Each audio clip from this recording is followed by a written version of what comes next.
Good evening, ladies and gentlemen. My name is Michael, and tonight we're going to dive into a story that's dominating the headlines, sparking heated debate, and shocking the world. Conor McGregor, the name alone conjures up images of a bold, charismatic fighter, a global superstar who has redefined mixed martial arts and become a household name. But behind the victories in the octagon, the millions in prize money, and the extraordinary personality lies a saga of turmoil, controversy, and a man who fights battles far greater than any fight in the cage. Today, I will immerse you in the life of Conor McGregor, a story of ambition, betrayal, legal battles, and a glimmer of hope for redemption. What latest turn of events has caused a storm of reaction around the world? Stay with me, because this twist will be stronger than McGregor's left hook. As I sit here, the newsroom buzzing behind me, I can't help but feel the weight of this story. Conor McGregor isn't just a fighter, he's a phenomenon. A man who rose from the gritty streets of Dublin to the pinnacle of global fame, only to find himself entangled in a web of his own making. The headlines are relentless: lawsuits, allegations, and a shocking incident that's left fans and critics alike questioning everything they thought they knew about the Notorious. But let's not get ahead of ourselves. To understand where Conor is now, we need to go back, way back, to where it all began. Let me paint you a picture. It's 1988, and in the working-class suburb of Crumlin, Dublin, a boy named Conor Anthony McGregor is born to Tony and Margaret McGregor. Growing up, Conor's no stranger to struggle. His family isn't flush with cash, and like many kids in Crumlin, he's got to fight for everything. Not in the ring, not yet, but on the streets, in the schoolyard, where life teaches you to be tough or get trampled. I can almost see young Conor, wiry and scrappy, with a fire in his eyes that says he's destined for something bigger. By his teens, Conor's got a chip on his shoulder and a dream in his heart. He's not chasing a desk job or a quiet life. No, he's got his sights set on something wilder. He starts training at a local boxing gym, but it's mixed martial arts that grabs him. MMA, a brutal, unforgiving sport that was barely a blip in Ireland back then. Conor's parents aren't thrilled. His dad, Tony, wants him to stick with plumbing, a steady trade. But Conor? He's not built for steady. He quits his apprenticeship, betting everything on a sport most people around him don't even understand. Fast forward to 2008. Conor's 20 years old, stepping into the cage for his first professional fight. He's raw, unpolished, but there's something electric about him. He wins some, loses some, but he's learning, adapting, and developing that signature swagger. By 2012, he's dominating the Cage Warriors Fighting Championship, holding titles in 2 weight classes simultaneously. The UFC comes calling in 2013, and Conor McGregor steps onto the global stage. I remember watching his UFC debut in Stockholm, April 6, 2013. He faced Marcus Brimage, and let me tell you, folks, it was like watching a comet streak across the sky. Conor knocked him out in just over a minute, earning a $60,000 bonus and announcing to the world, "I'm here to stay." He wasn't just fighting, he was performing. The trash talk, the tailored suits, the Irish flag draped over his shoulders. Conor McGregor was a brand, and the world couldn't get enough.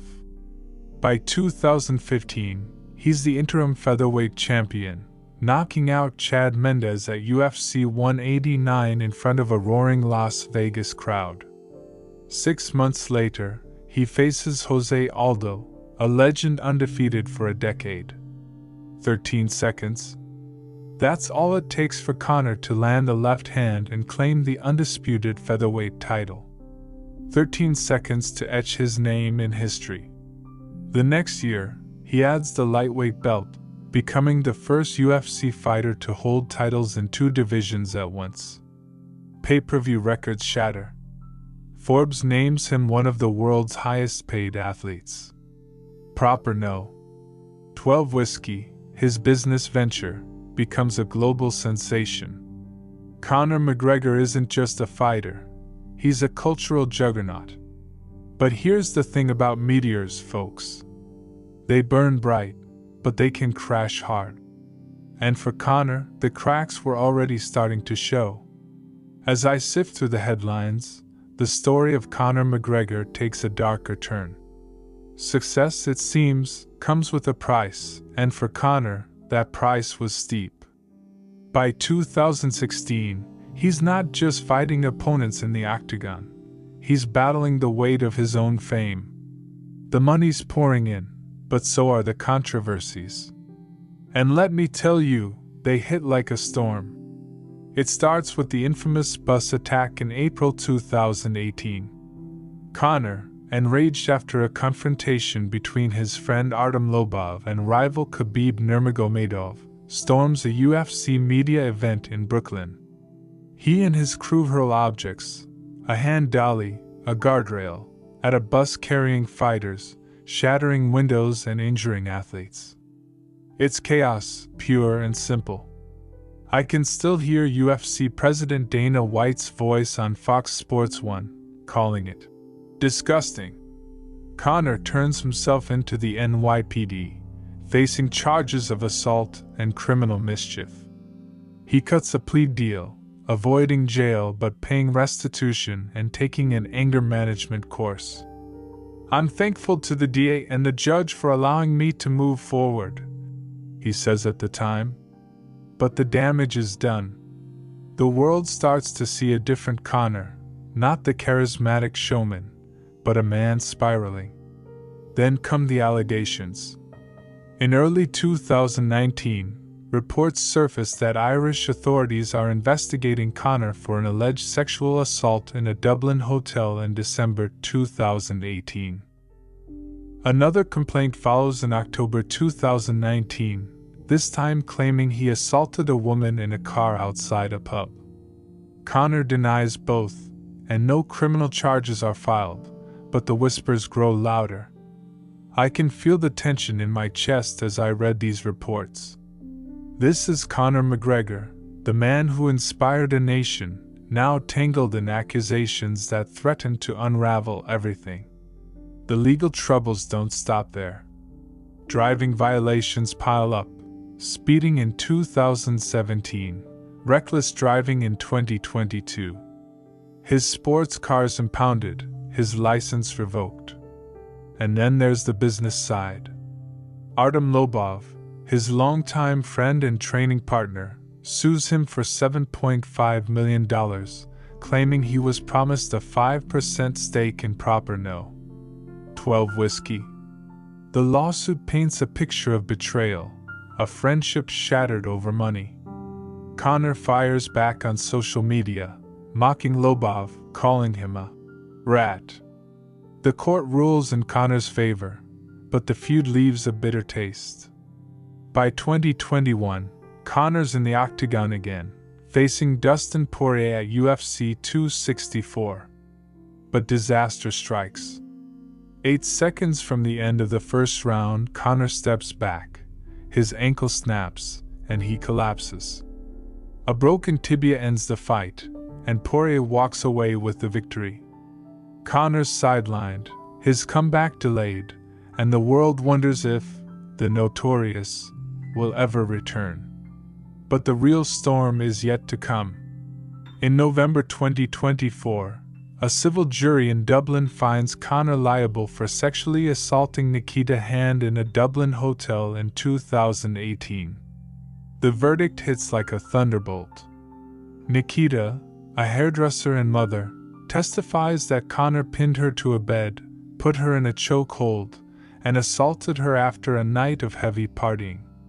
She's awarded over €248,000 in damages, and the court later orders Conor to pay her legal costs, nearly €1.5 million. I was overwhelmed by support, Nikita says outside the courtroom, her voice trembling. My story is a reminder that no matter how afraid you might be to speak up, you have a voice. Conor denies the allegations, insisting the encounter was consensual. I will be appealing today's decision, he posts on X, calling the damages modest and claiming the jury didn't hear all the evidence. But the fallout is swift. Supermarkets pull Proper No. 12 from shelves. The makers of Hitman end their partnership with him. Ireland's National Wax Museum removes his figure. The nation that once celebrated him as a trailblazer turns away. MMA journalist Pete C. Carroll sums it up. He brought MMA to Ireland, but he's also destroyed it as a sport here. I pause, letting the weight of those words sink in. Conor McGregor, the man who once said, "Be proud to be Irish," now faces a nation questioning his legacy. But just when you think the story can't get any wilder, a new bombshell drops. It's July 14th, 2025, Conor's 37th birthday, and the internet explodes. Rapper Azealia Banks posts screenshots on social media, alleging Conor sent her unsolicited nude photos and threatening messages. How you gonna send a crooked depic then threaten her not to tell? She writes. This is haram.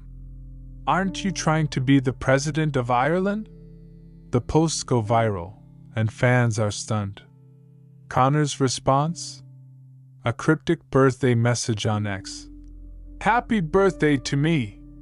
Some call it a deflection, others a sign of his defiance. His fiancée, Dee Devlin, posts family photos with their 4 children, a silent show of unity. But the allegations fueled debates about consent, celebrity accountability, and digital misconduct. I can't help but feel a knot in my stomach as I read Banks' words. This isn't just another headline, it's a gut punch. Advocacy groups demand a thorough investigation, and the online firestorm grows. Conor's personal life, already under scrutiny, is now a public battleground. Photos surface of him kissing a mystery woman on a Florida beach, sparking rumors of infidelity. Dee, his rock through every storm, stays silent, but the tabloids are relentless. Conor McGregor's cheating scandal, screams one headline. Disgraced UFC star in new controversy, blares another. Then, in early August 2025, another twist. Conor faces allegations of perjury in the Nikita Hand case, with a potential 10-year jail sentence hanging over him. 2 of Hand's former neighbors claimed her partner abused her, backing Conor's version of events. But Hand's legal team counters, and the perjury charge looms large. I can almost hear the collective gasp from Conor's fans. 10 years? For a man who's already lost so much? The stakes couldn't be higher. Meanwhile, Conor's dropping hints about a UFC comeback, possibly at a White House event planned for 2026. He's back in the UFC's anti-doping pool, training, posting videos of sparring sessions. Get ready, he tells his followers. But the UFC roster watch reports he's no longer listed as active, casting doubt on his return. Dana White, ever the optimist, says Conor could fight late 2025, but the legal battles keep piling up. Another lawsuit emerges in Florida, alleging Conor assaulted a woman in a bathroom at the Casillas Center after an NBA Finals game in 2023. The plaintiff, a 49-year-old Wall Street executive, claims arena staff failed to protect her. Conor denies it, but the accusations keep coming. And then there's the political angle. Conor's been vocal about immigration and Irish politics, donning a "Make Ireland Great Again" cap and announcing his candidacy for the 2025 Irish presidential election. Some cheer his boldness, others call it a publicity stunt. The Irish government, wary of his influence, reportedly moves to block his mayoral ambitions in Dublin. Conor McGregor suffers absolute humiliation at the hands of his own countrymen. One outlet declares, "I can feel the divide in Ireland, a nation torn between pride in their son and disgust at his actions. As I piece this together, I'm struck by the chaos." Conor's life is a high-stakes drama, each chapter more shocking than the last. But the real question is, where does this lead? Is this the end for the Notorious? Or is there a path to redemption? It's August 2025, and the world's eyes are on Dublin's High Court. Conor's appeal in the Nikita Hand case is underway, and the tension is palpable. I imagine Nikita, standing tall despite the trauma, facing the man she says changed her life forever. Conor, flanked by Dee and his family, sits stoically, his face a mask of defiance. The courtroom is packed, reporters, supporters, critics, all waiting for the verdict. The three judges deliver their ruling, the appeal is denied. The original verdict stands. Conor must pay Nikita Hand's damages and legal costs, a total nearing €1.75 million. The evidence, they say, is overwhelming. A paramedic's testimony about Nikita's bruising, her emotional recounting of the chokehold, the fear she felt for her daughter, it all paints a damning picture. Conor's claim of consensual sex is dismissed, and the court finds he paid a friend to testify falsely, further damaging his case. Outside the courthouse, Nikita speaks to the press, her voice steady but heavy with emotion. "This has re-traumatized me," she says, "but I hope to move on and heal." She thanks her lawyers, her family, and the Dublin Rape Crisis Center. Conor, mobbed by cameras, says nothing, but his post on X is defiant. "I'm with my family now, focused on my future." The world watches as Ireland turns its back. Supermarkets double down, refusing to stock his whiskey. Sponsorships vanish. The man who once sold out arenas now faces a nation that's had enough. But there's another blow. Days later, reports emerge of a violent incident in Ibiza. Conor, partying at the infamous Pasha nightclub, allegedly floors a reveller with 2 punches. The man, identified as a nightclub employee, is left bloodied. Videos circulate online, showing Conor in a rage, his entourage pulling him away. The headlines are merciless. McGregor's thuggish attack shocks Ibiza.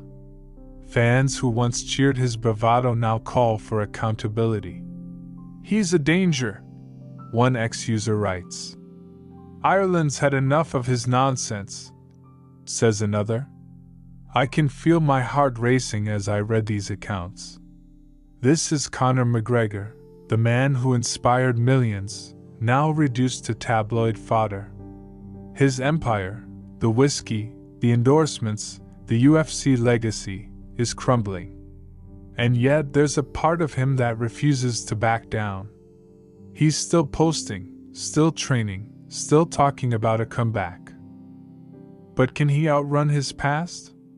Can he rebuild what's been lost? The answer lies in what comes next. As the dust settles, I reflect on Conor's journey.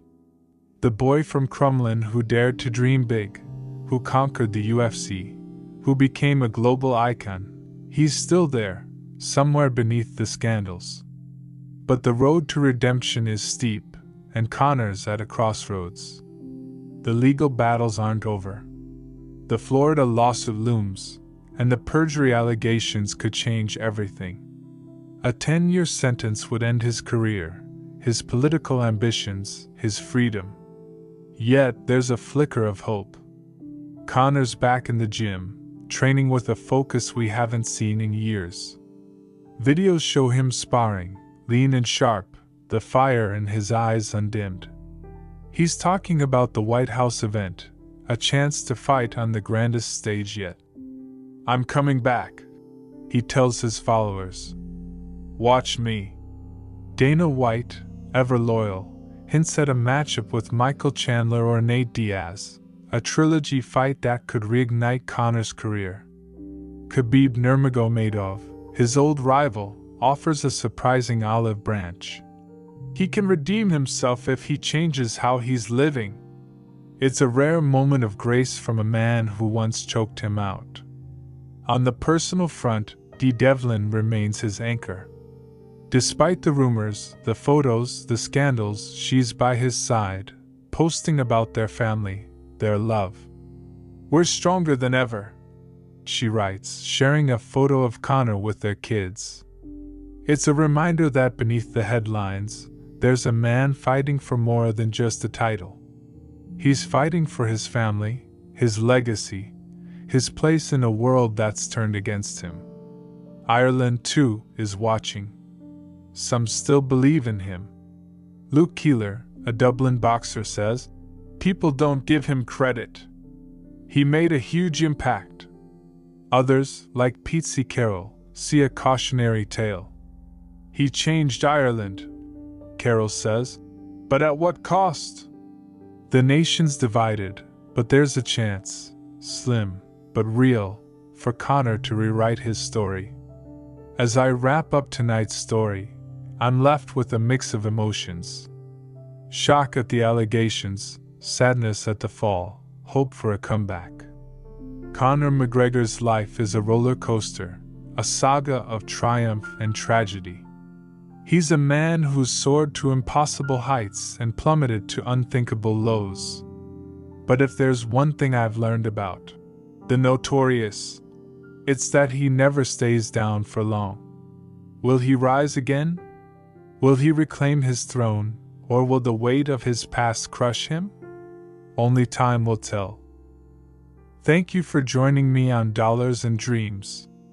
If this story moved you, if it shocked you, if it made you think, hit that subscribe button. Share your thoughts in the comments. What's next for Conor McGregor?